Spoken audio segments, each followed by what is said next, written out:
बिछोला के। जिंदा दिल मुसलमानों कान खोल के सुनना, हुसैन के छोटे छोटे बच्चे प्यासे थे, भूखे थे। हाँ ढोल बज रहा था, तारीख में पढ़ लेना। हाँ ढोल बज रहा था, लेकिन वो ढोल हुसैन के बच्चे नहीं बजा रहे थे, बल्कि यजीदी कुत्ते बजा रहे थे। जी अल्लाह, तुम्हें मालूम नहीं है करबला के अंदर भी कुछ और नहीं था। करबला के अंदर भी तो यही था कि यजीदियों ने, जालिमों ने पानी पर पहरा लगा दिया था।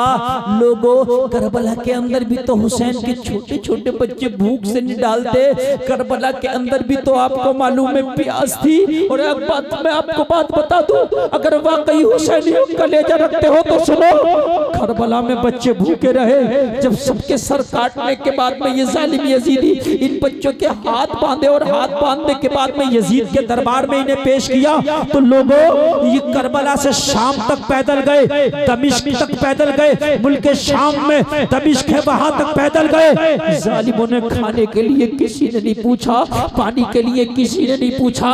लोगों, भूखे को खाने के लिए जरूर पूछ लिया करो, प्यासे को पानी के लिए जरूर पूछ लिया करो। अल्लाह को ये अदा बड़ी पसंद आती है। अगर अल्लाह चाहेगा तो बेहिसाबो किताब की भी तुझे मैदान महशर में बख्श देगा।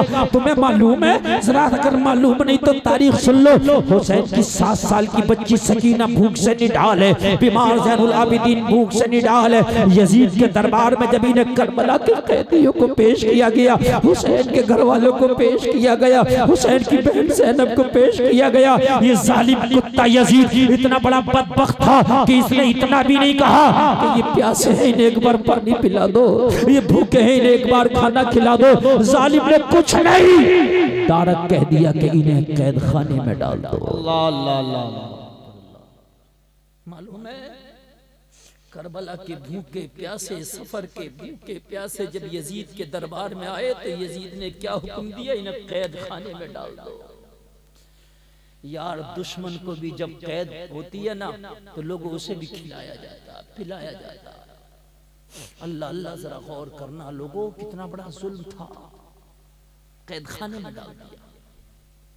मुहर्रम शरीफ आता ना, तुम तो बहुत खुश हो जाते हो, लंबा ताजिया बना के सोच लेते हुसैन खुश हो जाएंगे। रब्बे काबा की कसम कहता हूँ, तेरे ढोल तेरे लंबे ताजिए बनाने से तेरा हुसैन खुश नहीं होगा। अगर किसी गरीब को लुकमा खिला देगा तो करबला का हुसैन खुश हो जाएगा।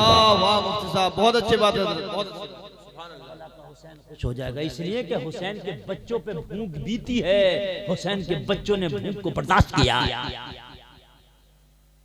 आज मेरा सुन्नी अपने आप को सुन्नी होने का दावा करता, मुहर्रम शरीफ आता है तो 10 दिन ढोल बजा लेता, सोच लेता मैं हुसैनी हो गया। रब्बे काबा की कसम, हुसैनियत से ढोल से कोई लेना देना नहीं। जब मुहर्रम शरीफ आए तो भूखों को तलाश कर, उनको खाने का इंतजाम करा दे, ये हुसैनियत है।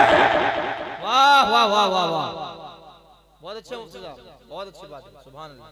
आज लाखों लाखों रुपया ताजियों में खर्च कर देती है मेरी कौम, और उसको फिर घुमा फिरा करके उसका वो उसका जुलूस निकाला जाता है, वो उसकी जिताई हराई होती है। खुदा की कसम, इससे हुसैनियत का कोई लेना देना नहीं। बिछोला के जिंदा दिल मुसलमानों कान खोल के सुनना, हुसैन के छोटे छोटे बच्चे प्यासे थे, भूखे थे।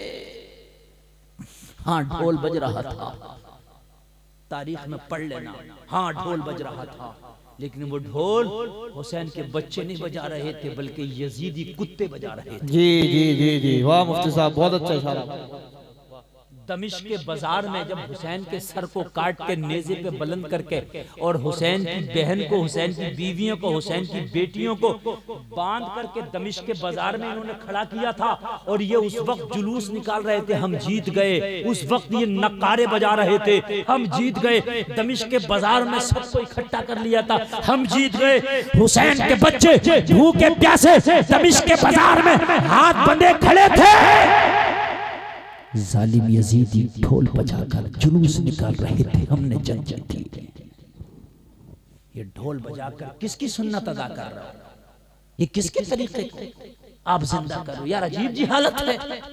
अगर जवाब पूछो कि ढोल क्यों बजाता, तो जवाब देता हुसैन की मोहब्बत में बजा रहा हूं। तो फिर तो कल को शराबी भी खड़ा हो जाएगा कि मैं हुसैन की मोहब्बत में शराब पी रहा हूं, तो क्या ये जायज हो जाएगा? नहीं होगा। तो कल को तो जानी भी कह देगा ये मैंने भी मोहब्बत में, कल को जुआरी भी कह देगा मैं तो हुसैन की मोहब्बत में जुआ खेला, तो क्या उसकी जुआ जाहिर हो जाएगा? नहीं। वाह वाह वाह, से कुछ नहीं होता, सबूत चाहिए। बेशक। अजीब बेवकूफी। मैंने एक पीर को देखा, अजमेर से आया था। अजमेर के तो खादिमों को अल्लाह इन्हें सुधार दे, इनके हाल तुमने देखे हैं। तुम अजमेर कभी गए होगे? जी जी। आज के बदमाश को देख लो या अजमेर के खादिम को देख लो, बराबर है। बराबर है। बहुत अच्छे मुफ्ती साहब, हक बात है बिल्कुल। हक बात। बदमाश कम से कम दिन का तो ख्याल करता, रात में लूटता। ये जालिम तो दिन में ही लूटना शुरू कर दे। जी जी, सही बता रहा हूँ मैं। अगर कोई बीच का इंसान अजमेर चला जाए ना, अजमेर बीच का, जो ना सुन्नी हो ना वहाबी, तो उधर से वहाबी बन के आएगा। हक बात। इसलिए कि जब इनके हाल देखेगा, ये गालियां बकते हैं, धक्के देते हैं, जबरदस्ती पैसा लूटते छीनते।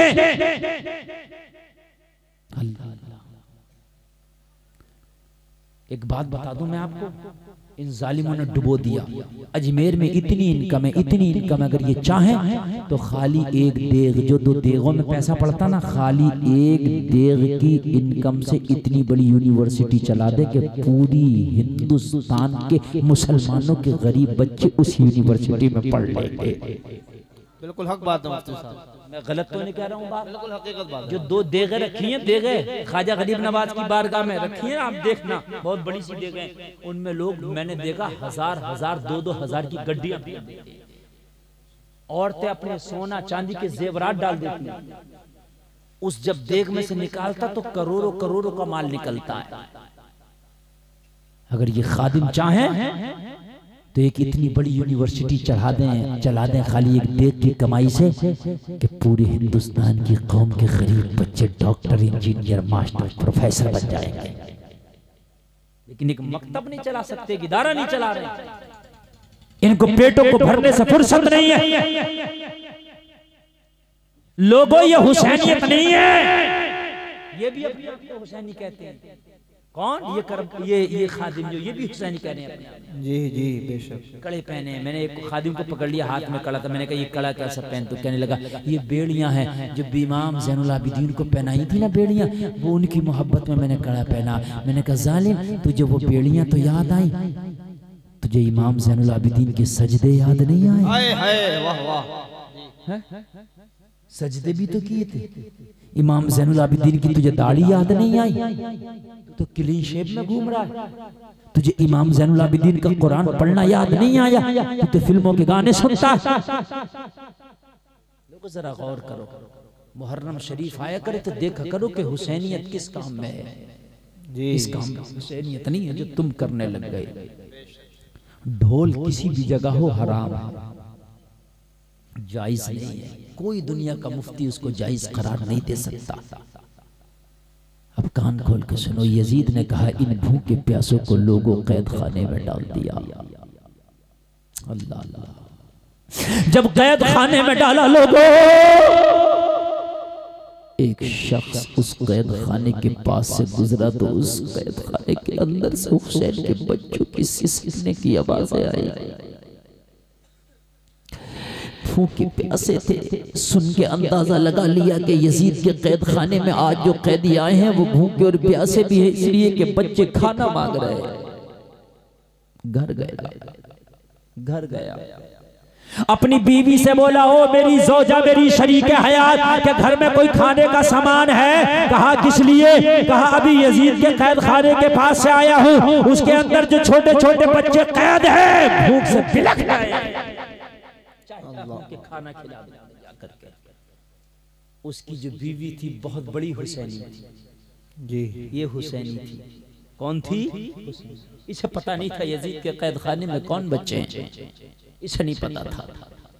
बीवी ने कहा घर में आज कोई खाना नहीं है, आज जितना भी खाने का सामान था सब मैंने इकट्ठा करके हुसैन के नाम का तोशा बनाया है।